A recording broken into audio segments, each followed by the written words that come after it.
Meu marido decidiu que eu não era digna do seu novo círculo de elite. Ele me disse para não aparecer na festa da empresa que eu ajudei a organizar, e a família dele ficou do lado dele. Pela primeira vez, não discuti. Simplesmente fui para o litoral. O pôr do sol desapareceu. Meu celular acendeu. Dezenas de mensagens de investidores, e algo tinha dado terrivelmente errado. Fique aí, Brian ordenou, apontando para o canto do nosso quarto às 5h45. Preciso praticar meu discurso para investidores, e você está me distraindo. Ele já estava com seu terno de grife, se preparando para a festa de gala daquela noite. Eu me ofereci para ajudá-lo a ensaiar, como fazia há 3 anos, já que Nexus era só uma ideia. Na verdade, pode ir embora. Isso é para um público diferente do que você está acostumado.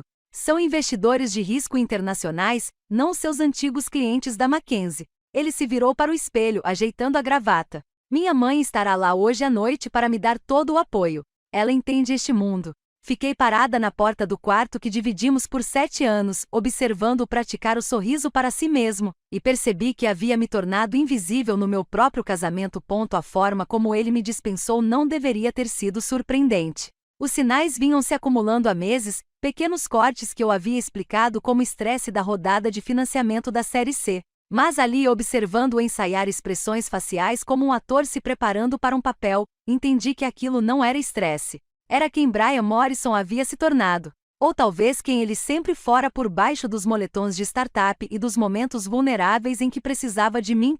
3 anos atrás, Brian não conseguia nem ficar em frente ao espelho sem suar. Lembro-me de encontrá-lo na nossa garagem às 3 da manhã, cercado por folhas de caderno amassadas, tentando decorar um pitch de 2 minutos para o nosso primeiro potencial investidor. Suas mãos tremiam tanto que ele não conseguia segurar o papel com firmeza. Passei a noite inteira treinando-o com exercícios de respiração, ajudando-o a reestruturar seus pontos de discussão e gravando-o no meu celular para que ele pudesse ouvir como ele soava. Pela manhã, ele apresentou o discurso com perfeição e garantiu nosso financiamento inicial de US$ 500.000. Agora, ele estava dispensando meus clientes da Mackenzie como se não fossem nada. Aqueles mesmos clientes que se tornaram os primeiros clientes corporativos da Nexus quando Brian não tinha condições de pagar uma equipe de vendas. Eu aproveitei todos os contatos dos meus 5 anos na empresa, pedindo favores, marcando reuniões nos fins de semana, transformando conversas casuais em cafés e demonstrações de produtos. 3 contratos no valor de $2 milhões em receita recorrente que mantiveram a Nexus viva durante seu primeiro ano. Mas aparentemente, essa contribuição foi apagada da narrativa oficial. Você ainda está aqui? Perguntou Brian, sem se virar do espelho. Ele estava praticando sua risada confiante agora, aquela que não se parecia em nada com sua risada de verdade. A risada de verdade era levemente nasal, terminava com um pequeno bufo e só saía quando ele estava genuinamente encantado com alguma coisa. Eu não a ouvia há 6 meses. Voltei para a cozinha, meus pés descalços em silêncio no piso de mármore que havíamos escolhido juntos quando assinamos o contrato de aluguel desta cobertura. Naquela época, Brian insistira que precisávamos de um lugar que impressionasse os investidores quando realizássemos reuniões. Concordei, mesmo que o aluguel consumisse quase metade do nosso orçamento. Agora, percebi que eu estava mobiliando o palco dele, não a nossa casa. Meu celular vibrou com uma mensagem de Jessica Tim, minha ex-colega da Mackenzie, que agora era chefe de operações da Nexus. Eu a recomendei para o cargo quando Brian precisava de alguém em quem pudesse confiar os sistemas internos da empresa. A mensagem não continha palavras, apenas uma captura de tela que me embrulhou o estômago.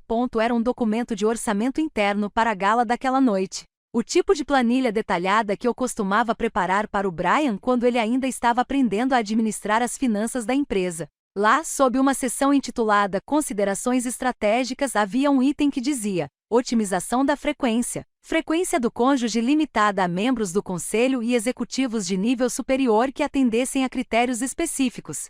Abaixo, uma observação: Morrison não se alinha com o posicionamento corporativo atual. Consulte as informações do conselho familiar. Assessoria familiar. Isso significava Margaret e Thomas Morrison, pais de Brian, que passaram o primeiro ano na Nexus chamando-a de hobby caro de Brian e sugerindo que ele voltasse a estudar direito. Eles só mudaram de ideia quando o financiamento da Série B chegou, e de repente seu filho valia $20 milhões no papel. Agora, eles o aconselhavam sobre qual cônjuge atendia aos critérios para um evento corporativo. Pensei no nosso escritório na garagem, onde o Nexus tinha nascido, na mesa de jogo que usávamos como escrivaninha, no quadro branco coberto com a minha letra porque a do Brian ficava ilegível quando ele se empolgava com uma ideia, no colchão de ar que inflávamos quando estávamos exaustos demais para dirigir para casa em segurança depois de 18 horas de sessões de programação. Eu havia escrito metade do código inicial da plataforma enquanto o Brian se concentrava na arquitetura. Minhas contribuições foram incorporadas a cada linha do produto que o enriqueceu. A cafeteira apitou, me trazendo de volta ao presente. Pela janela da cozinha, Seattle estava acordando. A luz da manhã refletia nas torres de vidro do centro da cidade. Em algum lugar em um daqueles prédios, investidores se preparavam para a gala daquela noite, prontos para investir mais milhões na Nexus Technologies. Eles apertariam a mão de Brian, brindariam a sua visão e nunca saberiam que o primeiro algoritmo da empresa, aquele que havia chamado a atenção deles em primeiro lugar, foi algo que eu desenvolvi depois que Brian bateu em um muro e passou 3 dias convencido de que todo o projeto estava fadado ao fracasso. Meu telefone tocou. Stephanie, sinto muito, disse ela imediatamente. Acabei de ver a lista final de participantes. Não acredito que estão fazendo isso com você. É estratégico, ouvi-me dizer, ecoando o discurso corporativo de Brian. Aparentemente não projeto a imagem certa para capitalistas de risco internacionais. Isso é um completo absurdo, e você sabe disso. Você construiu metade daquela empresa. Seus contatos trouxeram a receita inicial. Que diabos, você ensinou Brian a ler um balanço patrimonial pela porta do quarto. Eu podia ouvir Brian praticando seu discurso, sua voz carregada da confiança artificial que aprenderá em um dispendioso coach executivo. A Nexus Technologies representa o futuro das soluções de plataforma integradas, declarou ele ao seu reflexo. Longe estava o homem que um dia descrevera nossa empresa como tentando tornar softwares empresariais tediosos um pouco menos tediosos. A influência de Margaret Morrison era evidente em cada gesto de treino, em cada pausa calculada. Ela o vinha preparando há meses, transformando o filho de um programador nervoso em alguém que conseguia se virar em clubes de campo e festas beneficentes. Alguém cuja esposa precisava atender a critérios específicos. Jéssica, eu disse baixinho, todo mundo na empresa sabe que não fui convidada para hoje à noite? A pausa me disse tudo. A equipe executiva sabe. Brian anunciou isso na reunião de liderança de ontem. Disse que foi uma decisão estratégica tomada em consulta com o conselho e os consultores familiares. Conselheiros familiares.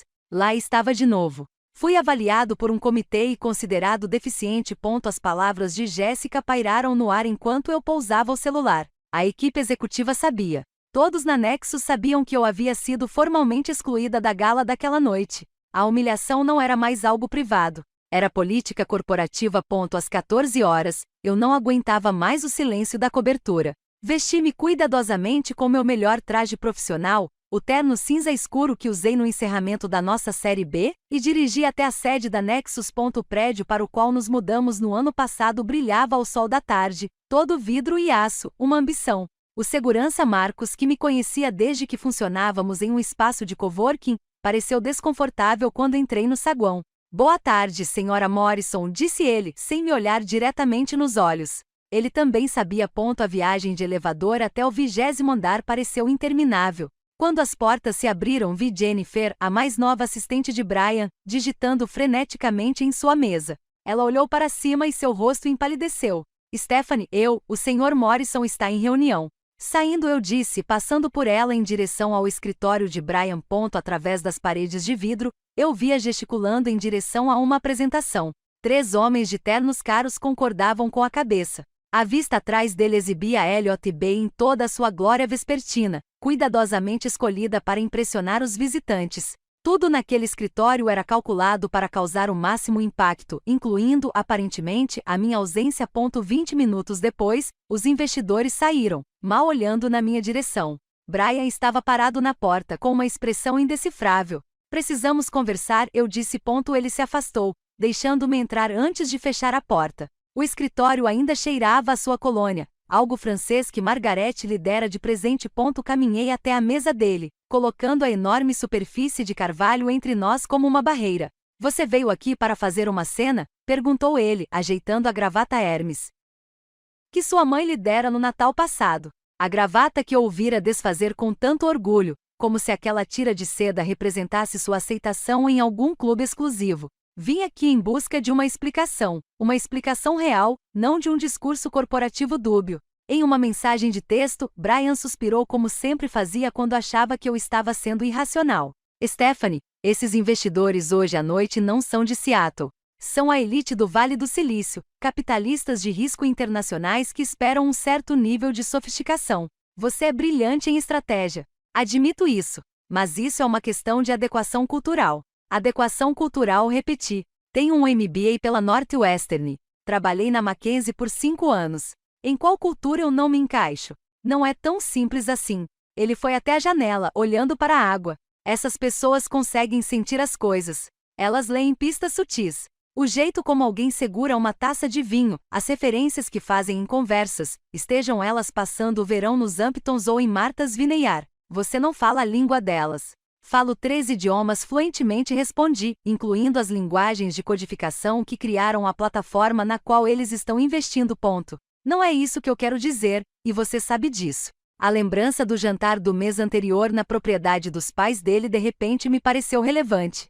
Margaret havia convidado sua amiga do clube de campo, Victoria Short, cujo marido administrava uma empresa de private equity. Entrei na sala de estar, sim, eles a chamavam de sala de estar, e ouvi Margaret dizer: "E está é a esposa do Brian, Stephanie. Ela ajudava no marketing quando a empresa ainda era pequena. Costumava. Era pequeno." Cada palavra escolhida para diminuir minha contribuição contínua. Vitória sorriu, aquele sorriso especial reservado para pessoas consideradas indignos. Que lindo! E o que você faz agora? Antes que eu pudesse responder, Margaret me conduziu até um grupo de mulheres que discutiam o próximo almoço beneficente do hospital.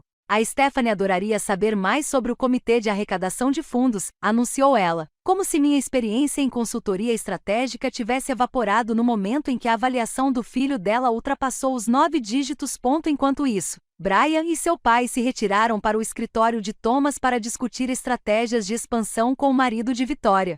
Eu fiquei ali imersa em uma conversa sobre centros de mesa, enquanto os homens planejavam o futuro da empresa que eu havia ajudado a construir. Sua mãe deixou bem claro no mês passado que eu não pertenço ao seu mundo, eu disse agora, observando o reflexo de Brian na janela. Ele se virou, com a expressão que exibia durante as reuniões do conselho. Minha família entende esse ambiente. Eles fazem parte dele há gerações. Eles só querem o melhor para a empresa. O que é melhor para a empresa, eu disse lentamente. Ou o que é melhor para a imagem deles. Às vezes, são a mesma coisa. Ele voltou para a mesa, arrumando os papéis que não precisavam ser arrumados. Olha, minha família concorda que às vezes, a atitude mais solidária que um cônjuge pode tomar é se afastar. Isso não é pessoal. Sua família concorda, repeti. Quando Margaret e Thomas se tornaram a diretoria do nosso casamento. Seus conselheiros têm experiência com esse nível da sociedade. Este nível da sociedade. As palavras tinham um gosto amargo. O nível em que as esposas são avaliadas por um comitê e consideradas deficientes. Brian apertou o maxilar. Eles estão tentando ajudar. Mamãe diz que sua presença pode enviar um sinal errado para potenciais investidores que valem centenas de milhões. Essas pessoas esperam um certo tipo de apresentação. Um certo tipo de esposa. Você quer dizer? Ele não negou. Em vez disso, olhou para o relógio, um Patek Philippe novo que havia aparecido em seu pulso após a última rodada de financiamento. A gala começa em 4 horas. Preciso me preparar. Era isso. Sem desculpas, sem reconhecimento do que isso significava. Apenas uma demissão tão limpa e corporativa quanto uma carta de demissão. Levantei-me e observei o homem com quem me casei 7 anos antes. Em algum lugar sob o terno de grife e a presença executiva experiente, estava o programador nervoso que precisava de mim para segurar sua mão em todas as decisões importantes. Mas essa pessoa havia sido cuidadosamente editada e eliminada, substituída por esse estranho educado que me via como um fardo a ser gerenciado. Você tem razão, eu disse baixinho. Eu não me encaixo neste mundo que você criou. O mundo onde as pessoas são avaliadas como opções de ações e os casamentos são tratados como acordos de fusão. Caminhei até a porta e me virei.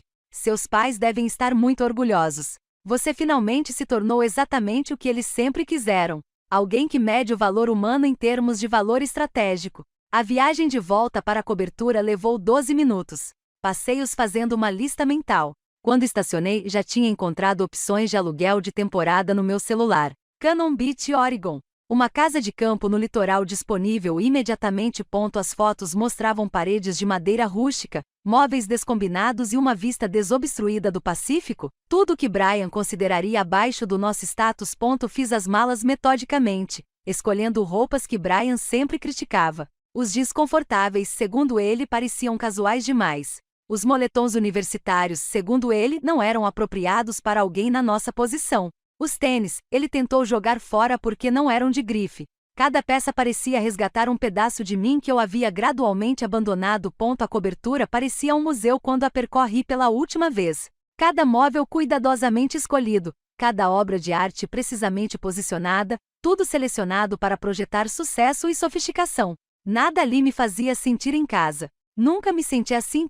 Deixei meu molho de chaves no balcão de mármore, ao lado do convite para a festa de gala daquela noite, que trazia apenas o nome de Brian. Sem bilhete, sem despedida dramática, apenas ausência clara e simples. Que ele explicasse isso aos seus conselheiros estratégicos. Sair de Seattle foi como expirar depois de prender a respiração por 3 anos. No espelho retrovisor, o horizonte da cidade ficava menor. Todas aquelas torres de vidro cheias de pessoas calculando o valor umas das outras. À frente, a Pacific Coast Highway se estendia em direção a algo que eu havia esquecido que existia. A possibilidade de ser suficiente, exatamente como eu era. A Pacific Coast Highway estendia-se à minha frente ao cair da noite, meus faróis cortando a neblina costeira que se aproximava como um ser vivo. 4 horas depois de Seattle, finalmente peguei a estrada de cascalho que levava ao chalé. O GPS do meu carro lutava para manter o sinal. Quando a pequena casa de madeira apareceu através da névoa, empoleirada no penhasco como um ninho de pássaro, algo em meu peito se soltou pela primeira vez em meses. Helena, a dona, estava na varanda, vestindo um macacão respingado de tinta e segurando uma lanterna que lançava uma luz suave na escuridão crescente. Seus cabelos grisalhos estavam presos em um coque bagunçado, preso pelo que parecia ser um pincel. E seu sorriso não demonstrava julgamento, apenas acolhimento. Você deve ser a Stephanie, disse ela, com um leve sotaque que não consegui identificar. Você parece exatamente alguém que precisa desaparecer por um tempo. A precisão da observação dela deveria ter sido perturbadora, mas em vez disso, soou como uma permissão. Ela me entregou as chaves, surpreendentemente pesadas e antiquadas, e gesticulou para uma garrafa de vinho tinto no parapeito da varanda. Vinhedo local, explicou. Para qualquer coisa que você esteja escapando ou comemorando. Às vezes, são a mesma coisa. O chalé não se parecia em nada com a nossa cobertura em Seattle. O piso rangia, as janelas eram de vidro único e batiam com o vento, e os móveis pareciam ter sido colecionados em vários leilões de móveis ao longo de décadas. Mas quando larguei minha mala e olhei através das janelas embaçadas pela salinidade para o oceano infinito, me senti mais em casa do que há anos. Naquela primeira noite, sentei-me no sofá gasto com o vinho da Helena e ouvi a conversa constante do oceano com a praia. Nada de sons da cidade, nada de notificações por e-mail, nada de Brian ensaiando discursos na sala ao lado. Apenas o bater rítmico das ondas e o canto ocasional de um pássaro noturno. Coloquei meu telefone no modo avião e o coloquei na mala, embaixo das roupas confortáveis que Brian sempre criticou. A manhã seguinte chegou com um sol forte e o som de gaivotas discutindo sobre algo na praia lá embaixo. Preparei café na cafeteira antiga, do tipo que exige atenção de verdade em vez de apenas apertar um botão, e levei minha caneca para o deck. O Pacífico se estendia diante de mim, infinito e indiferente, sem se importar com relatórios trimestrais, posicionamento estratégico ou se a esposa de alguém atendia a critérios específicos. Passei aquele primeiro dia caminhando pela praia até minhas pernas doerem. O ar de outubro era cortante e limpo, nada parecido com a atmosfera tingida de fumaça de Seattle. Me vi parando para examinar coisas que não notava há anos.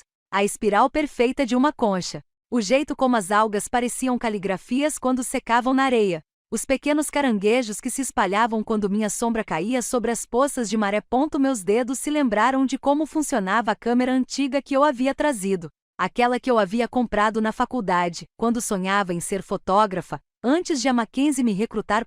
No segundo dia, eu já havia estabelecido uma rotina que teria horrorizado Brian. Acordar quando meu corpo quisesse, não quando um alarme exigisse. Café no deck enquanto observava a neblina se dissipar. Longas caminhadas sem destino. Ler livros de verdade, aqueles que eu havia comprado anos atrás, mas nunca abri porque sempre havia outro pitch deck para analisar, outra apresentação para investidores para aprimorar, outro modelo financeiro para ajustar. Eu estava na metade de um romance sobre uma mulher que vende tudo para comprar um vinhedo na França quando Helena apareceu no meu terraço na terceira manhã, carregando sua própria caneca de café e um bloco de desenho. Se importa se eu me juntar a você? Perguntou ela, embora já estivesse se acomodando na outra cadeira.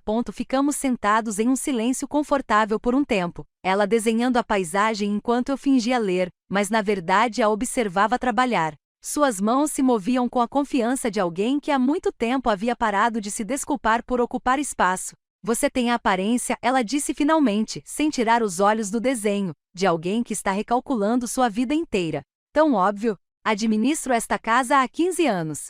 Já vi todo tipo de artista da fuga que existe. Executivos divorciados, médicos esgotados, escritores com bloqueio, cônjuges que descobriram casos extraconjugais. Você está na categoria. De repente percebi que estava vivendo a vida de outra pessoa. Ri, surpreendendo-me com o quão amarga soou. Meu marido decidiu que eu não era sofisticada o suficiente para o novo círculo social dele. Especificamente, eu não atendo aos critérios para comparecer à gala de investidores da empresa dele, a da empresa que ajudei a construir. O lápis de Helena parou. Ela então me olhou de verdade, com os olhos penetrantes, apesar das rugas de expressão ao redor. Deixa eu adivinhar, disse ela. Ele fez sucesso, e de repente você não era mais o tipo certo de acessório. Os pais dele concordam que eu posso enviar um sinal errado aos investidores internacionais. Helena bufou, voltando ao seu esboço. Sabe o que eu adoro no oceano? Ele não se importa com o seu patrimônio líquido. As ondas quebram da mesma forma para bilionários e artistas. A areia entra nos sapatos de todos igualmente. A maré não verifica seu portfólio antes de subir. Ele tinha razão. É claro que o Pacífico não se importava que eu tivesse sido considerado pouco sofisticado pelos padrões da família Morrison. Não se importava que eu tivesse falhado em atender aos critérios estratégicos. Continuou sendo ele mesmo vasto, honesto e completamente indiferente às pretensões humanas. Naquela tarde, fiz algo que não fazia há 3 anos. Preparei uma refeição sem olhar as horas, sem calcular quando Brian estaria em casa, sem me preocupar se a foto ficaria boa o suficiente para a presença nas redes sociais que ele insistia que mantivéssemos.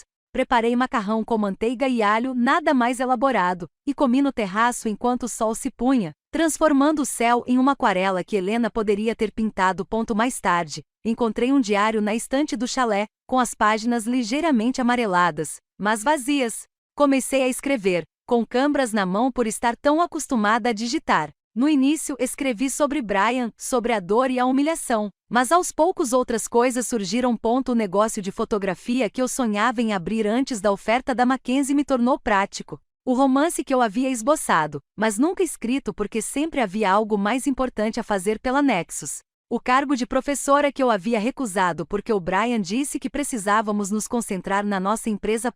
Só que nunca tinha sido a nossa empresa. Tinha sido a empresa dele que eu tinha ajudado a construir, o sonho dele que eu tinha apoiado, o sucesso dele que eu tinha facilitado. Em algum momento daqueles 3 anos de programação, planilhas e reuniões com investidores, eu tinha esquecido que também tinha tido sonhos. Sonhos que não envolviam IPOs, avaliações de mercado ou impressionar pessoas que mediam valor em opções de ações. Na quarta manhã, caminhei até o pequeno centro da cidade. Um conjunto de prédios desgastados que pareciam resistir a mudanças desde a década de 1970. A cafeteria tinha cadeiras descombinadas e um cardápio de quadro negro, nada parecido com os cafés elegantes de Seattle que Brian preferia. A dona, uma mulher com uma flor no cabelo, sorriu quando fiz o pedido e não perguntou o que eu fazia da vida, onde eu havia estudado ou se eu havia passado o verão em algum lugar impressionante. Voltei caminhando da cafeteria para a casa de campo enquanto a tarde de sábado se transformava em noite, carregando um saco de papel com pão fresco que o padeiro havia tirado do forno enquanto eu esperava. A simplicidade daquela transação, dinheiro por pão, sem avaliação do meu valor para comprá-lo, parecia revolucionária depois de anos em que cada interação era avaliada por seu valor estratégico. O sol começava a se pôr em direção ao horizonte quando me acomodei no deck do chalé com uma taça do vinho da Helena. 7 de outubro, 19h15. a 640 quilômetros de distância. As portas do grande salão do Fairmont Olympic Hotel seriam abertas para o gala de investidores da Nexus Technologies. Eu sabia porque visitei aquele espaço com Brian 6 meses antes, quando ele segurou minha mão e sussurrou que aquela seria a nossa celebração da vitória. A lembrança parecia pertencer a pessoas completamente diferentes. Eu conseguia imaginar perfeitamente. O salão de baile se transformaria com a iluminação precisa que havíamos escolhido juntos.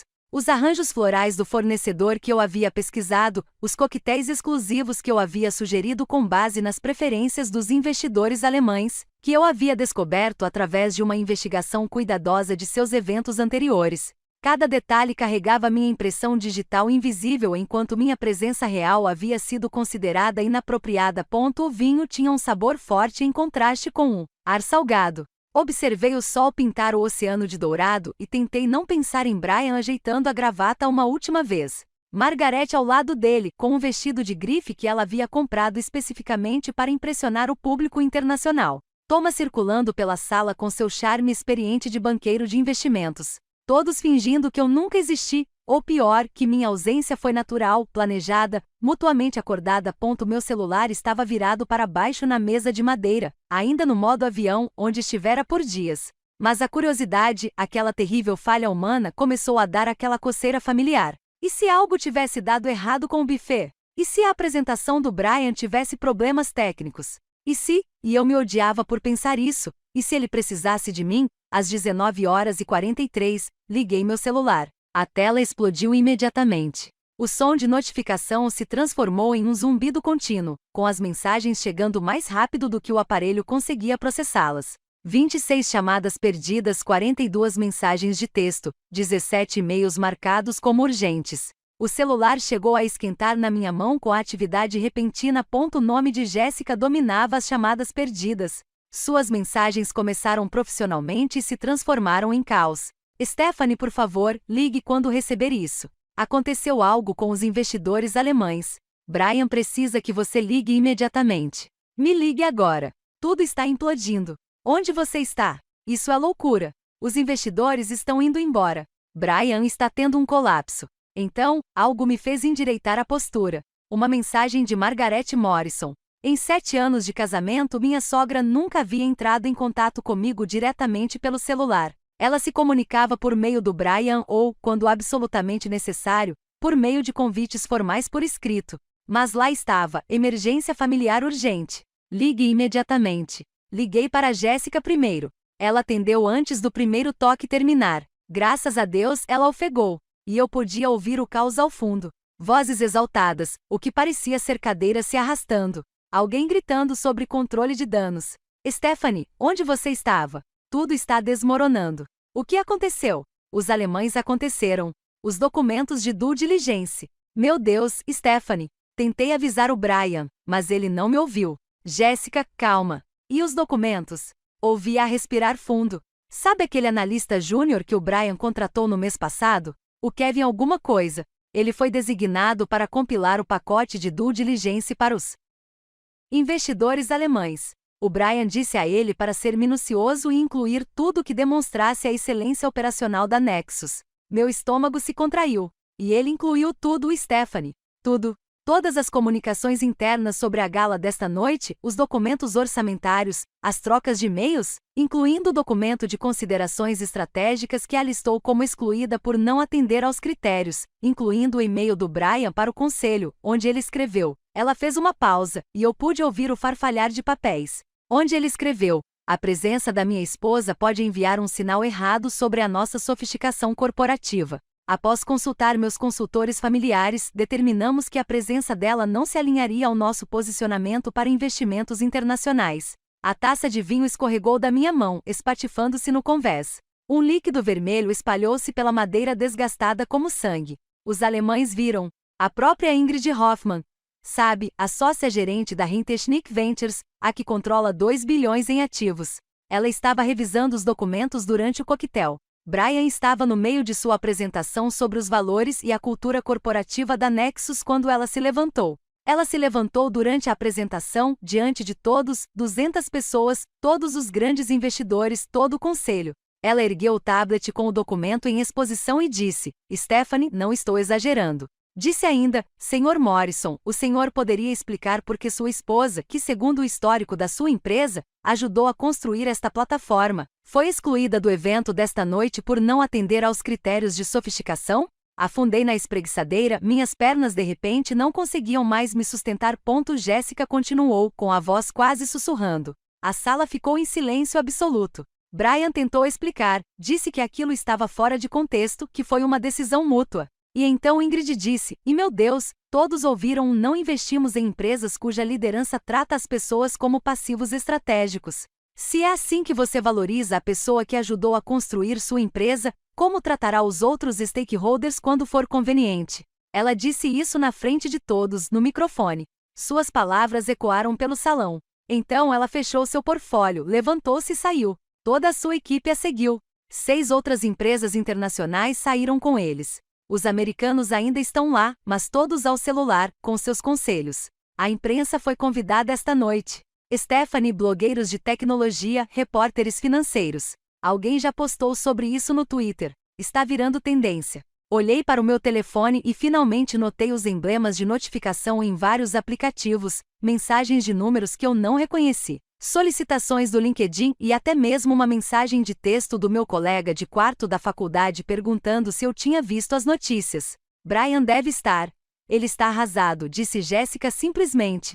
Ele tentou continuar a apresentação depois que os alemães foram embora, mas sua voz estava trêmula. Margaret tentou controlar os danos, indo de mesa em mesa, mas as pessoas já estavam abrindo os documentos em seus celulares. Alguém vazou o pacote inteiro para o TechCrunch. A manchete é: Nexus co-exclui esposa de gala por falta de sofisticação corporativa. O telefone dele não para de tocar. Pelo telefone, ouvi uma porta bater e a voz de Brian, aguda e tensa, gritando algo sobre estratégias de contenção. Depois, a voz de Margaret, estridente e exigente, insistindo para que alguém resolvesse aquilo imediatamente. Eu deveria ir, disse Jéssica. Está um caos aqui. Mas Stephanie, aquela alemã, Ingrid, antes de ir embora, passou por Brian e disse alto o suficiente para que todos ouvissem. Sucesso que exige menosprezar aqueles que te ajudaram a alcançá-lo não é sucesso. É só ego com um plano de negócios. Ela é minha nova heroína. Jéssica desligou, deixando-me sozinho no convés com a taça de vinho quebrada aos meus pés e o som das ondas que de repente pareceu alto demais. A tela do meu celular continuou iluminando com notificações, cada uma delas uma pequena explosão na escuridão. Observei os números aumentarem. 57 mensagens não lidas, 31 chamadas perdidas. E-mails se multiplicando como um vírus. Os aplicativos de notícias financeiras que eu tinha esquecido de excluir começaram a enviar alertas. Ações da Nexus Technologies despencam após o fechamento do mercado. Empresa de investimentos alemã desiste de acordo com a Nexus Ultimate. Vários investidores abandonam o Nexus Gala após vazamento de documentos. Cada manchete parecia surreal, como ler sobre estranhos em vez da empresa que ajudei a programar em nossa garagem. Meu telefone tocou. A foto do Brian apareceu. Aquela do nosso casamento, onde ele parecia jovem e grato, em nada parecido com o homem que me dispensou naquela manhã. Deixei cair na caixa postal. Em segundos, outra ligação. Desta vez, de um número que eu não reconheci, mas com um DDD de Seattle. Depois outra e mais outra. Desliguei o telefone, mas continuei observando as chamadas silenciosas se acumularem como acusações. Às 20h47, finalmente comecei a ouvir as mensagens de voz. A primeira mensagem de Brian ainda carregava sua voz de CEO, controlada e comedida, apesar do caos que Jéssica havia descrito. Stephanie, temos uma situação que exige gerenciamento imediato. Houve um mal-entendido sobre a documentação desta noite. Me ligue de volta para que possamos coordenar nossa resposta. Isso afeta nós dois. A segunda mensagem, com data e hora 12 minutos depois, mostrou falhas em sua compostura. Stephanie, sei que você está recebendo essas mensagens. Os investidores alemães se retiraram. A imprensa está envolvida. Precisamos apresentar uma frente unificada. Por favor, me ligue. Na terceira mensagem, sua voz passou de autoritária para urgente. O conselho está se reunindo agora. Estão falando da minha demissão. Mais 3 empresas acabaram de sair. São 280 milhões de dólares em compromissos perdidos. Você precisa me ajudar a explicar isso. Diga a eles que foi sua escolha não comparecer. A quarta mensagem abandonou qualquer pretensão. Stephanie, por favor. O TechCrunch publicou a história. Está em todo lugar. Meu telefone não para. Repórteres, investidores, o conselho. Estão dizendo que eu destruí a reputação da empresa. Não pode ser assim que termina. Não depois de tudo o que construímos. A quinta mensagem era quase irreconhecível como sendo de Brian. A ação caiu 38%. 38%. Stephanie, você entende o que fez? O conselho está em pânico. Precisamos que você diga que isso foi mútuo. Por favor, eu imploro. Passei para a próxima mensagem de voz. A voz de Thomas Morrison preencheu meus ouvidos, fria e ameaçadora de um jeito que eu nunca tinha ouvido antes. Stephanie, aqui é o Thomas. Não sei que jogo você está jogando, mas está destruindo a reputação da nossa família. A carreira do Brian está em ruínas. Margaret está sendo bombardeada com ligações dos nossos associados. Se você não divulgar imediatamente uma declaração apoiando Brian, vou buscar todas as opções legais disponíveis. Essa destruição vingativa acaba agora. Destruição vingativa. Como se eu tivesse orquestrado isso. Como se eu tivesse escrito os documentos que me excluíram ou os vazado para investidores. Como se eu tivesse feito qualquer coisa além de ir embora discretamente quando me disseram que não era desejado. A mensagem seguinte me fez rir de verdade, ríspida e amarga no ar da noite. A voz de Margaret, tentando ser calorosa, mas conseguindo apenas condescendência. Stephanie, querida, certamente podemos lidar com isso como adultos. Sim, houve alguns mal-entendidos lamentáveis sobre o evento desta noite, mas isso não é motivo para deixar a carreira de Brian em chamas.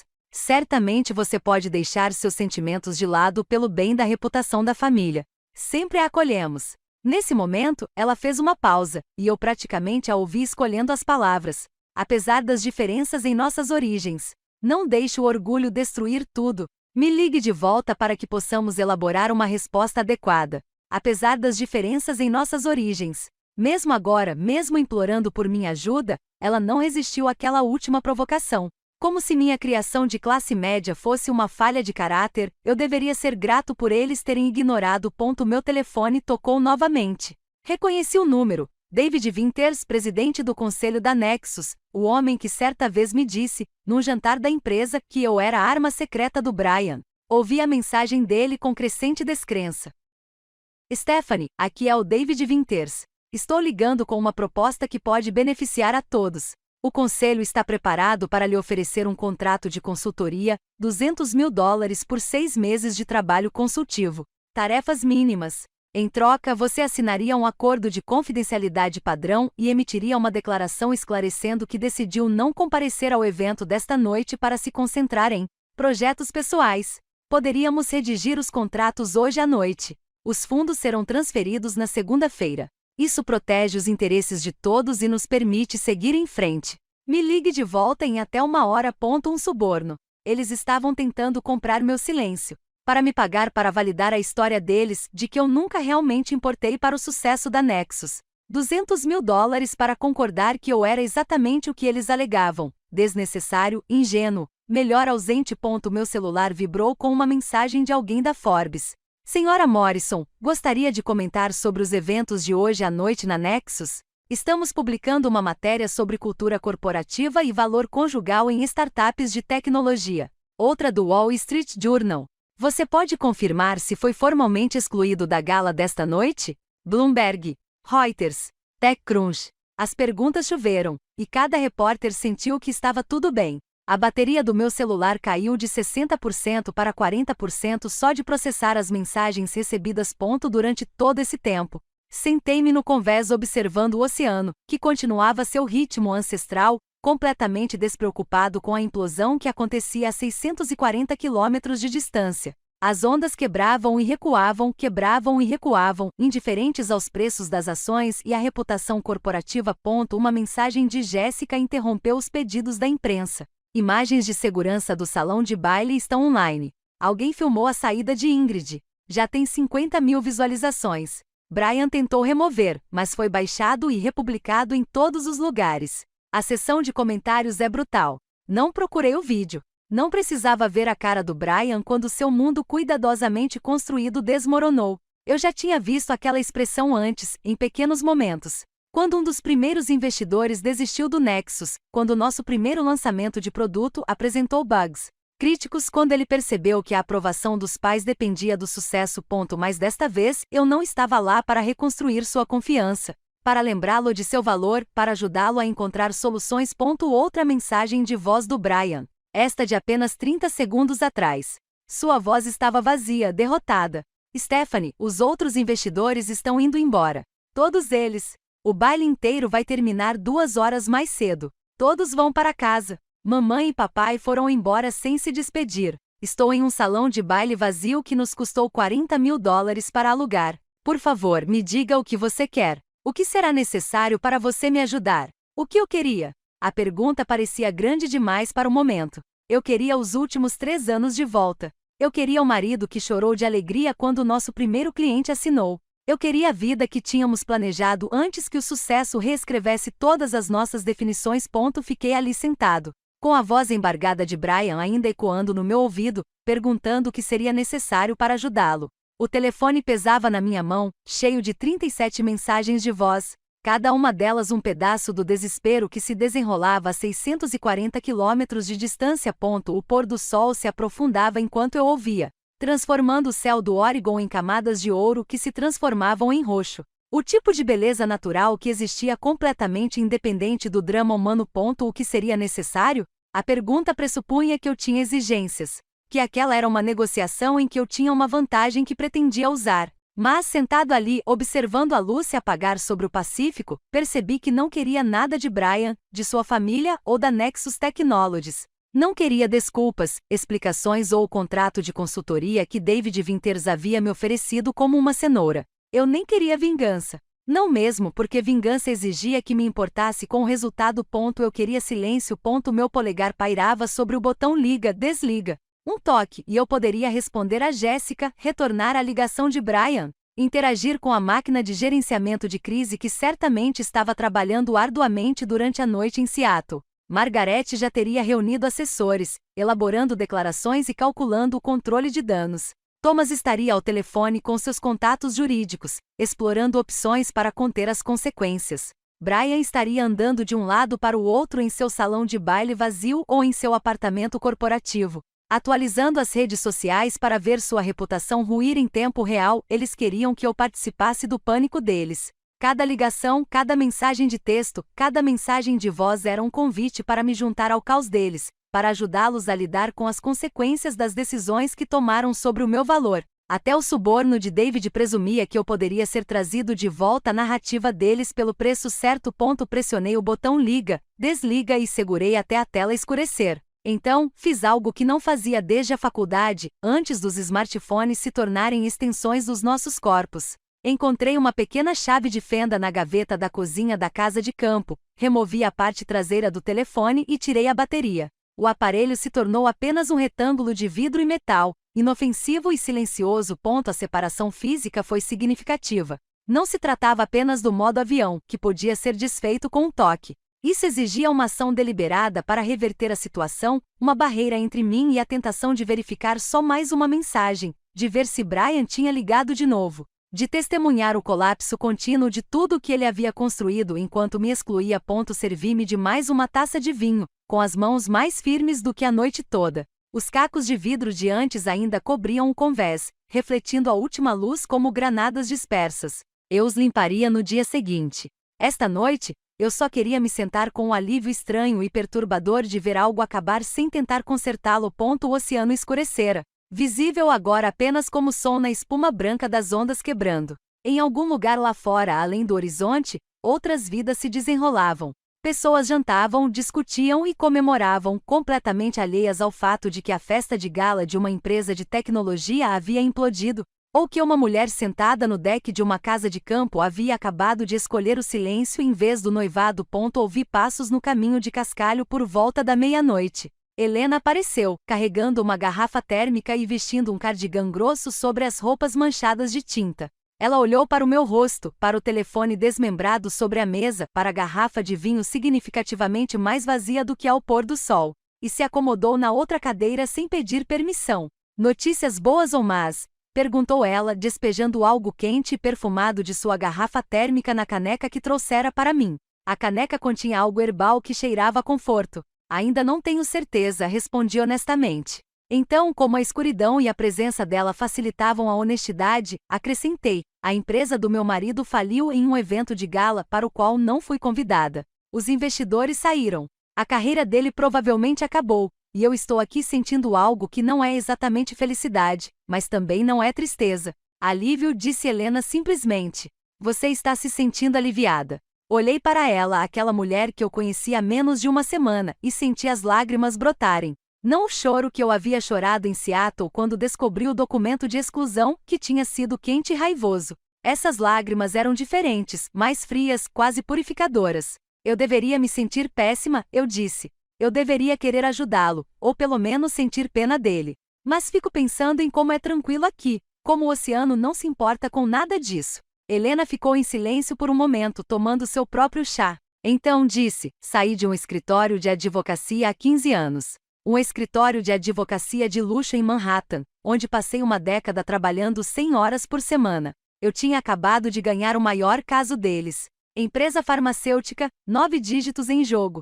O sócio-gerente me chamou ao escritório dele no dia seguinte ao veredito.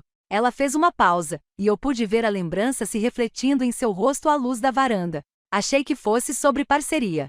Tinham me prometido a pista. Em vez disso, ele me disse que eu não tinha condições de ser sócia. Disse que eu era brilhante no tribunal, mas que faltava o refinamento e a apresentação que seus clientes esperavam. Intensa demais, focada demais no trabalho em vez da performance. Ele sugeriu que eu poderia ser mais feliz em um escritório menor, onde as expectativas fossem diferentes. Depois que você ganhou milhões, eu disse.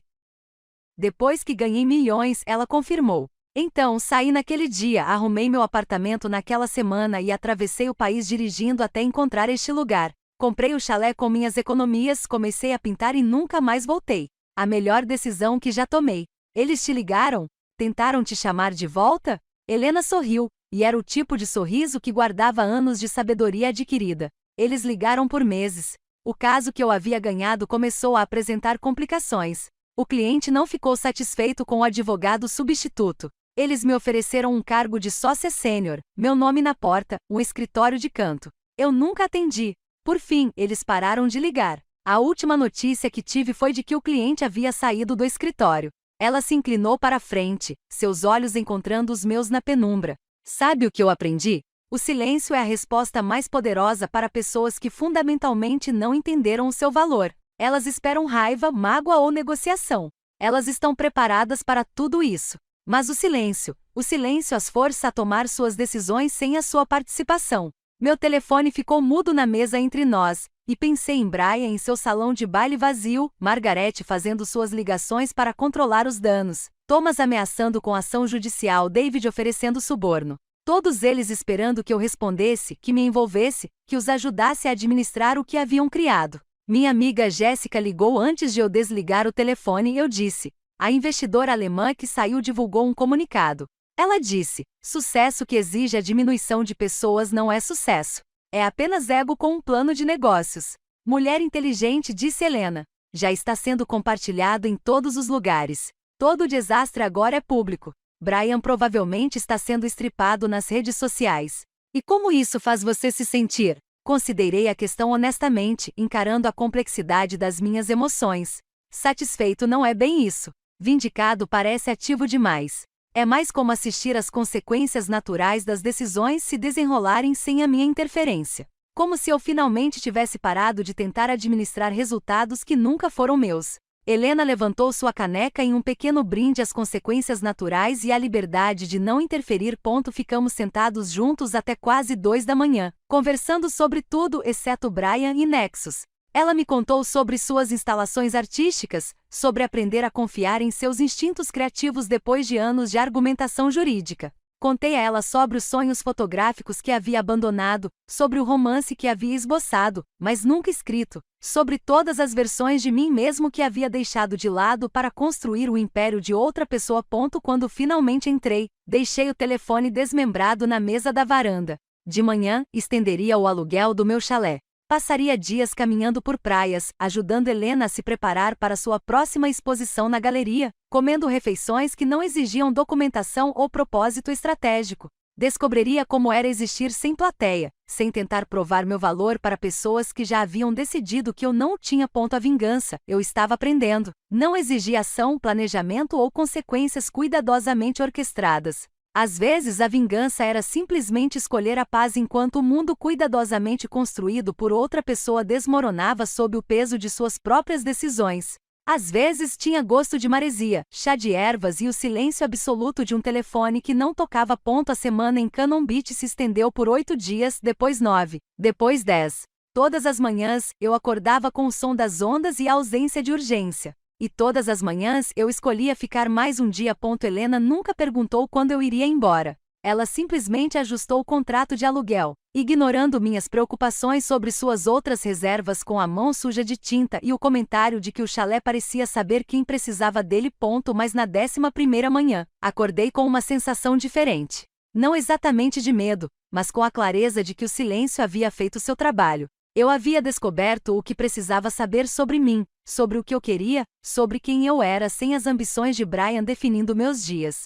Agora eu precisava ver o que restava da vida que eu havia deixado para trás. A viagem de volta para Seattle pareceu mais longa do que a fuga. Outubro se tornará o final do outono. As árvores ao longo da rodovia estavam sem folhas.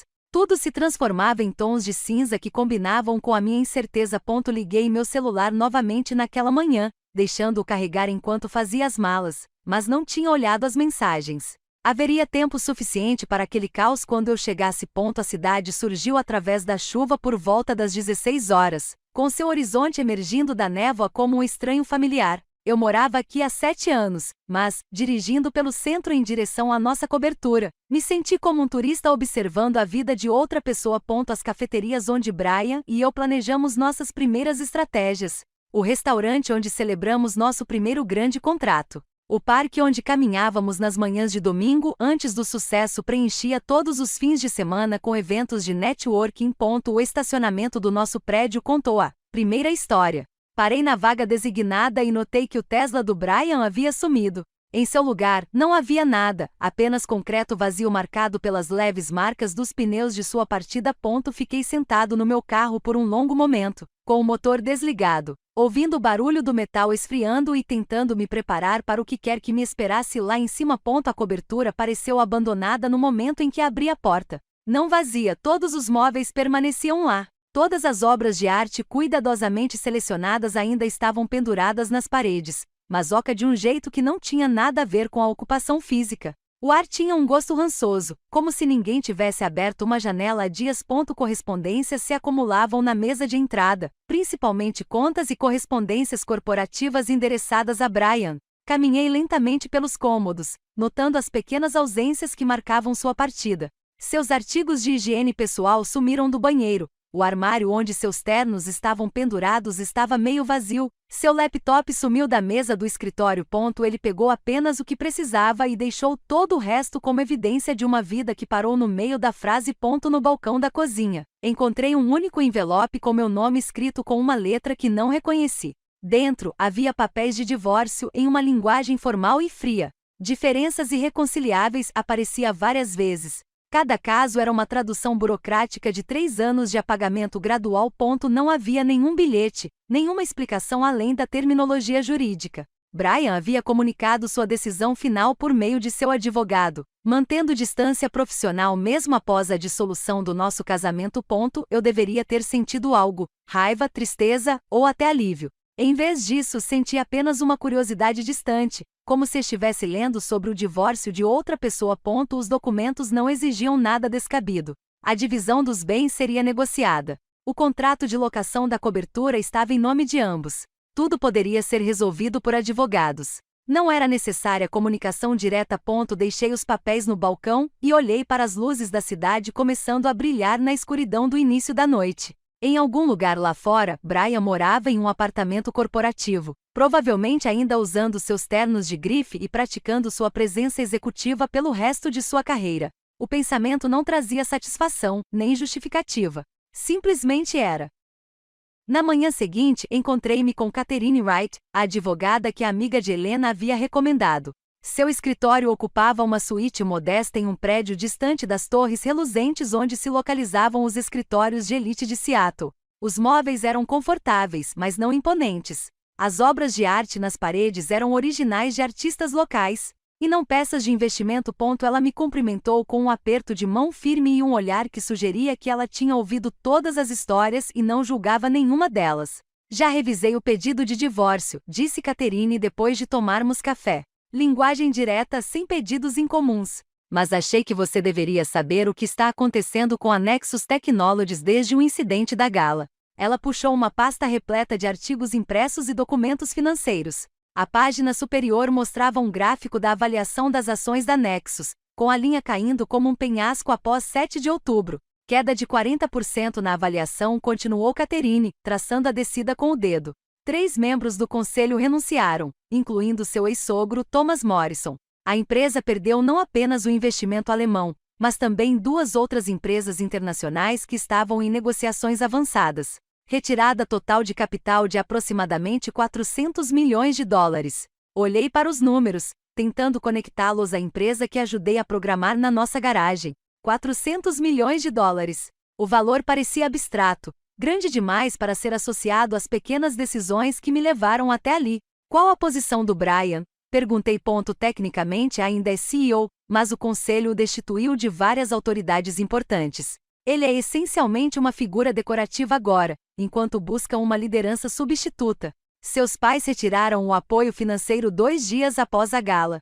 Segundo minhas fontes, Margaret Morrison disse a várias pessoas em seu clube de campo que precisavam proteger seus outros investimentos de associação com o escândalo. A ironia não me escapou. Margaret, que estava tão preocupada com a possibilidade de minha presença enviar um sinal errado aos investidores, havia enviado o sinal mais claro possível ao abandonar o filho quando sua reputação se tornou um problema. Tem mais, disse Catherine, deslizando outro documento sobre a mesa. Os planos de expansão internacional foram suspensos por tempo indeterminado. Os escritórios de Londres e Singapura, que deveriam abrir no próximo trimestre, foram cancelados. Vários funcionários importantes foram embora para trabalhar em concorrentes.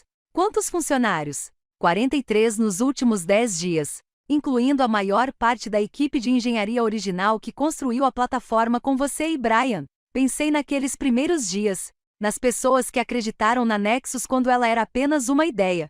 Bons engenheiros que aceitaram cortes salariais para ingressar em uma startup, que trabalharam horas impossíveis porque acreditavam no que estávamos construindo. Agora estavam indo embora, levando consigo seu conhecimento institucional. E eu não podia culpá-los. Meu telefone tocou enquanto Catherine organizava os documentos. O nome de Jéssica apareceu na tela. Atendi, colocando-a no viva voz com a permissão de Catherine.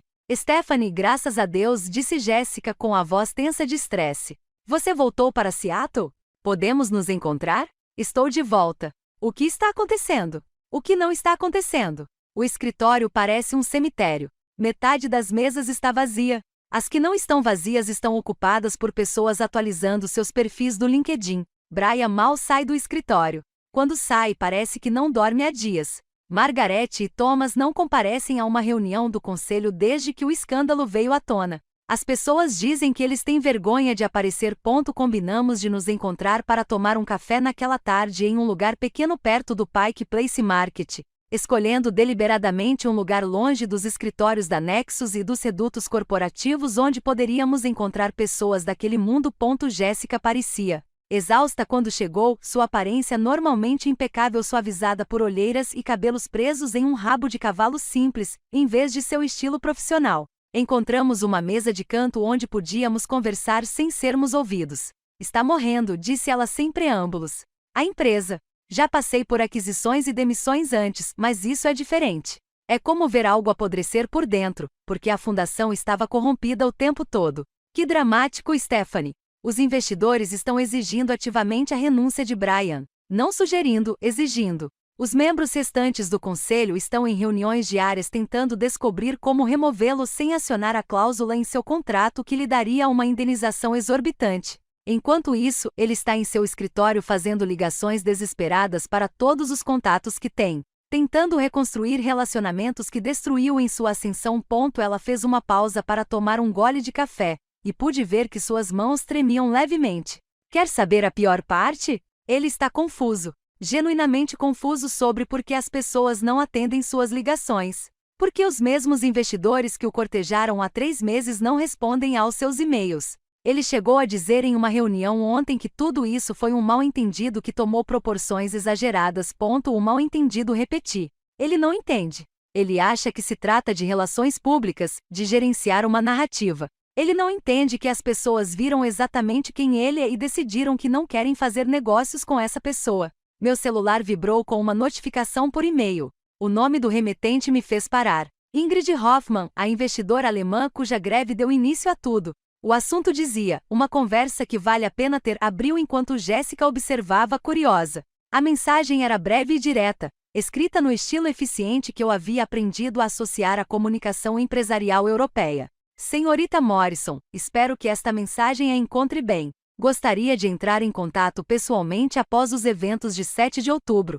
Tenho acompanhado sua carreira e suas contribuições para a Nexus Technologies e acredito que você foi sistematicamente apagada de uma narrativa que ajudou a criar. Gostaria de discutir o financiamento de uma empresa de consultoria sob sua liderança. Qualquer pessoa que ajudou a construir uma empresa do zero, sendo diminuída a cada passo, merece a chance de construir algo onde seu valor seja reconhecido. Estarei em Seattle na próxima semana, se você estiver disponível para uma reunião. Li 2 vezes e mostrei para Jéssica, que leu uma vez e começou a rir. O som levemente histérico de alguém que esperava por boas notícias em um deserto de desastres. Meu Deus, disse Jéssica. Ingrid Hoffmann quer financiar você. Sabe o que isso significa? Ela controla 2 bilhões em ativos. Ela não faz ofertas casuais. O e-mail estava na tela do meu celular, brilhando com possibilidades. Em algum lugar da cidade, Brian fazia ligações desesperadas que não eram atendidas. Seus pais evitavam reuniões do conselho. Seu império desmoronava sob o peso de decisões tomadas em consulta com conselheiros familiares que valorizavam a sofisticação em detrimento da substância. E aqui, em um modesto café longe das torres da ambição, alguém estava me oferecendo a chance de construir algo novo, algo em que meu valor não precisaria ser defendido porque seria fundamental para a fundação. Olhei para Jéssica, depois novamente para o e-mail, e senti algo mudar dentro de mim. Não vingança, não justificação, apenas o reconhecimento silencioso de que, às vezes, a resposta mais elegante ao ser apagado é se tornar impossível de ignorar. Digitei minha resposta para a Ingrid Hoffmann ali mesmo na cafeteria, meus polegares se movendo pela tela do celular enquanto Jéssica assistia com uma excitação mal contida. A mensagem era simples, profissional, aceitando sua oferta de nos encontrarmos na semana seguinte. Quando cliquei em enviar, Jéssica estendeu a mão sobre a mesa e apertou a minha, seus olhos brilhando com algo que parecia vingança, mas parecia mais esperança. O encontro com Ingrid aconteceu na sala de conferências de um hotel com vista para Elliott Bay, território neutro que não pertencia nem ao meu passado nem ao meu futuro incerto. Ela chegou pontualmente com uma presença imponente sem ser agressiva, vestindo um terno sob medida que demonstrava qualidade em vez de ostentação. Apertamos as mãos e notei que seu aperto de mão era firme, do tipo que comunicava igualdade em vez de dominação. Obrigada por me receber, disse ela com um sotaque leve, mas presente. Pesquisei sobre suas contribuições para a Nexus Technologies, a arquitetura inicial da plataforma, a estratégia de aquisição de clientes corporativos, o financiamento ponte que manteve a empresa viva no 6º mês, tudo documentado nos primeiros registros, antes que alguém decidisse editar a narrativa. Ela deslizou uma pasta sobre a mesa. Dentro dela havia cópias de documentos que eu quase esquecia que existiam. Apresentações antigas para investidores com meu nome listado como cofundador, correntes de e-mail mostrando minhas contribuições técnicas, até mesmo uma fotografia de um jornal de negócios local mostrando Brian e eu juntos em nosso escritório na garagem, quando minha presença ainda era considerada um trunfo. É isso que você era antes de ser apagada, continuou Ingrid. Quero financiar a empresa de consultoria que lhe permitirá ser essa pessoa novamente. Não a serviço da visão de outra pessoa, mas construindo a sua própria. 6 meses depois, eu estava em meu novo escritório no 7º andar de um prédio em Fremont, longe das torres do centro, onde a ambição corporativa media o sucesso em metragem quadrada e altura do piso. O espaço era modesto, 3 salas com grandes janelas com vista para Puget Sound. A água visível entre os prédios como uma promessa de fuga sempre ao alcance. Meu nome estava na porta em letras simples, Morrison Strategic Consulting. Eu mantive o sobrenome de Brian, não por sentimentalismo, mas porque ainda era meu legalmente, e mudá-lo parecia dar a ele mais atenção do que merecia. Além disso, havia uma certa poesia em construir algo de sucesso sob o mesmo nome que ele tentava excluir de suas realizações. A empresa foi lançada discretamente em abril. Sem comunicado à imprensa ou grande inauguração, apenas o boca a boca, através da rede de pessoas que acompanharam o desenrolar do escândalo da Nexus e tiraram suas próprias conclusões. Ingrid foi fiel à sua palavra, fornecendo financiamento inicial e me conectando com fundadores que valorizavam a substância em vez do desempenho. Em 2 meses, eu tinha 3 grandes clientes. O primeiro era uma startup de biotecnologia fundada por uma mulher, uma empresa que desenvolvia ferramentas de diagnóstico para a detecção precoce do câncer. A fundadora, a doutora Sarah Tin, entrou em contato depois que Ingrid mencionou meu nome, dizendo que precisava de alguém que entendesse o que significava construir algo real cercado por pessoas mais interessadas em aparência. Ajudei-a a estruturar seu pitch da série A, conectando-a com investidores que perguntaram sobre sua ciência antes de perguntarem sobre sua linhagem. O segundo cliente veio por meio da Jéssica, que finalmente havia deixado a Nexus em março, quando ficou claro que a empresa não tinha mais salvação.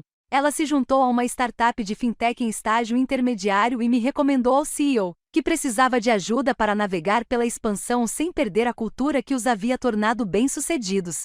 Passei 6 semanas integrada à equipe, ensinando-os a escalar sem sacrificar os valores que haviam atraído seus primeiros funcionários. A terceira era uma organização sem fins lucrativos focada em levar educação tecnológica a comunidades carentes.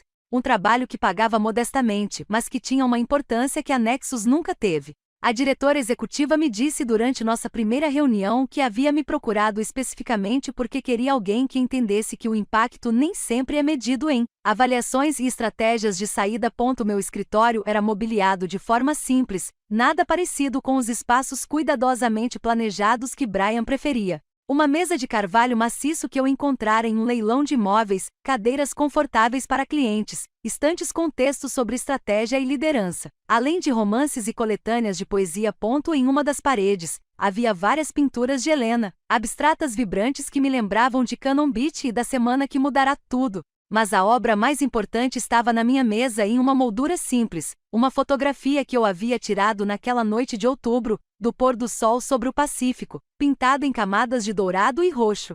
Eu a havia capturado minutos antes de ligar o celular e descobrir que o mundo de Brian havia implodido. A imagem não continha pessoas, logotipos corporativos, marcadores de sucesso ou fracasso, apenas o oceano e o céu conversando, indiferentes ao drama humano. Eu olhava para aquela foto todas as manhãs ao chegar e todas as noites antes de partir. Um lembrete de que a forma mais elegante de seguir em frente não era dramática ou calculada. Era simplesmente construir algo verdadeiro enquanto outros descobriam as consequências de suas próprias escolhas. Notícias sobre Brian chegavam até mim ocasionalmente, por canais profissionais, o tipo de informação que circulava pela comunidade tecnológica de Seattle, independentemente de você procurar ou não.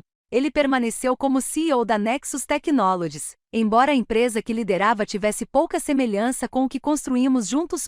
A avaliação havia se estabilizado em cerca de 40% do seu pico. Os planos de expansão internacional permaneceram suspensos. E a cultura de escritório, antes vibrante, havia se calcificado em algo cauteloso e enfraquecido. Em maio, Jéssica me encaminhou um anúncio do Seattle Times com uma única palavra de comentário: "Uau! Brian estava noivo de Vanessa Hartley, filha de uma família proeminente de Seattle, cuja riqueza antecedeu o boom tecnológico e cujas conexões sociais permeavam todas as instituições de elite da cidade." Margaret havia sido citada no anúncio descrevendo Vanessa como de uma boa família que realmente entende o nosso mundo. O subtexto era tão óbvio que mal se qualificava como subtexto. Eu havia estudado a foto do noivado, em busca de vestígios do homem com quem me casei. Brian estava em seu terno de grife, Vanessa ao lado em algo elegante e caro. Ambos exibiam os sorrisos cuidadosos de quem sabia que estava se apresentando para uma plateia. Ele havia conseguido tudo o que aparentemente queria. A esposa certa, o cargo de CEO, a aprovação da mãe. Mas a imagem continha um vazio que nem mesmo a fotografia profissional conseguia disfarçar. Segundo as fontes de Jéssica, ele ainda ia ao escritório todos os dias, ainda usava suas gravatas Hermes e praticava sua presença executiva. Mas ele liderava uma empresa que havia perdido seu ímpeto e sua alma. Os engenheiros que permaneceram o fizeram porque precisavam do salário, não porque acreditavam em qualquer coisa que a Nexus estivesse construindo. A cultura inovadora que cultivamos naqueles primeiros dias havia sido substituída por uma cuidadosa aversão ao risco. Cada decisão passava por várias camadas de comitês criados para evitar outro escândalo. A posição social da família Morrison havia mudado de uma forma que parecia causar particular angústia a Margaret. Jessica ouvirá através de sua rede de contatos que Margaret e Thomas haviam se retirado discretamente de vários comitês de clubes de campo, e seus nomes não apareciam mais nos conselhos que antes ocupavam com destaque. Sua famosa festa de fim de ano, que antes atraía 200 convidados da elite de Seattle, havia se reduzido a um modesto jantar para amigos próximos e familiares. Thomas foi ouvido em um restaurante em junho, com a voz mais grave do que pretendia depois de vários drinks. Nunca deveríamos ter incentivado as ambições de Brian além de suas capacidades, disse ele ao seu companheiro de jantar. Uma declaração que revelou mais sobre os valores da família Morrison do que qualquer apresentação pública refinada jamais havia feito. Quando o sucesso estava garantido, eles reivindicaram o crédito pela visão de Brian. Quando ela vacilou, eles o culparam por ir além de sua posição. A ironia não passou despercebida para mim. A família que me considerava insuficientemente sofisticada tornou-se cautelosa com aparições públicas. Sua moeda social desvalorizada pela associação com o escândalo que eles ajudaram a criar. Margaret, que estava tão preocupada com os sinais enviados aos investidores, enviou o sinal mais claro de todos ao abandonar seu filho quando sua reputação se tornou um problema, apenas para retornar quando ele conseguiu um noivado que restaurou alguma medida de aceitabilidade social. Afastei o olhar do computador e olhei para Puget Sound, observando uma balsa atravessar a água sob a luz do fim da tarde. Meu celular estava na mesa ao lado da fotografia de Cannon Beach, silencioso, exceto por ligações comerciais legítimas e mensagens do pequeno círculo de pessoas importantes. Nada de mensagens de voz desesperadas, nada de pânico, nada de gerenciamento de crise. Apenas o ritmo constante de construir algo sustentável. Helena tinha me visitado no mês passado, pegando o trem do Oregon para ver o que eu havia criado. Ela caminhou pelo escritório lentamente, examinando tudo com o olhar de artista para os detalhes, e então parou na janela, olhando para a água. Você conseguiu, disse ela simplesmente. Você construiu algo que é realmente seu. A fotografia na minha mesa refletia a luz do sol se movendo, aquele pôr do sol de outubro brilhando como brasas. Eu havia aprendido algo importante naquela semana no litoral, algo que levará meses para compreender completamente. A vingança mais elegante não era planejada ou executada com estratégia cuidadosa. Não se tratava de fazer alguém sofrer, orquestrar sua queda ou mesmo assistir às consequências. Era mais simples do que isso. Era construir uma vida tão firmemente alicerçada nos próprios valores que os julgamentos alheios se tornassem irrelevantes. Foi encontrar paz na distância entre quem eles decidiram que você era e quem você realmente se tornou. Foi descobrir que a indiferença do oceano às hierarquias humanas era um tipo de sabedoria que valia a pena internalizar. Brian tinha seu título, sua noiva apropriada e a aprovação qualificada de sua mãe. Ele usava seus ternos de grife em um escritório que ficava mais vazio a cada trimestre, liderando uma versão reduzida do que havíamos construído juntos, tendo adquirido a aparência de sucesso, mas perdido tudo o que o tornava significativo.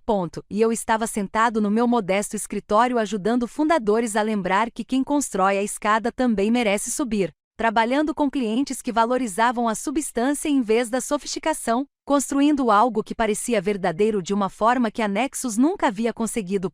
O oceano não se importava com círculos de elite, posicionamento estratégico ou se o cônjuge de alguém atendia a critérios específicos. Ele simplesmente mantinha seu ritmo ancestral, quebrando e recuando, indiferente à ambição humana. Eu havia aprendido a carregar essa indiferença dentro de mim, não como frieza, mas como liberdade. A liberdade de construir sem realizar, de ter sucesso sem diminuir os outros, de encontrar paz em simplesmente ser suficiente, exatamente como eu era. Se esta história de triunfo silencioso ressoou com você, clique em curtir agora mesmo. Minha parte favorita foi quando Stephanie escolheu o silêncio em vez do engajamento, removendo a bateria do celular enquanto o mundo de Brian desabava a 640 quilômetros de distância. Qual foi o seu momento favorito? Deixe nos comentários abaixo. Não perca mais histórias emocionantes de resiliência e reinvenção. Inscreva-se e ative o sininho de notificação para não perder nenhum post.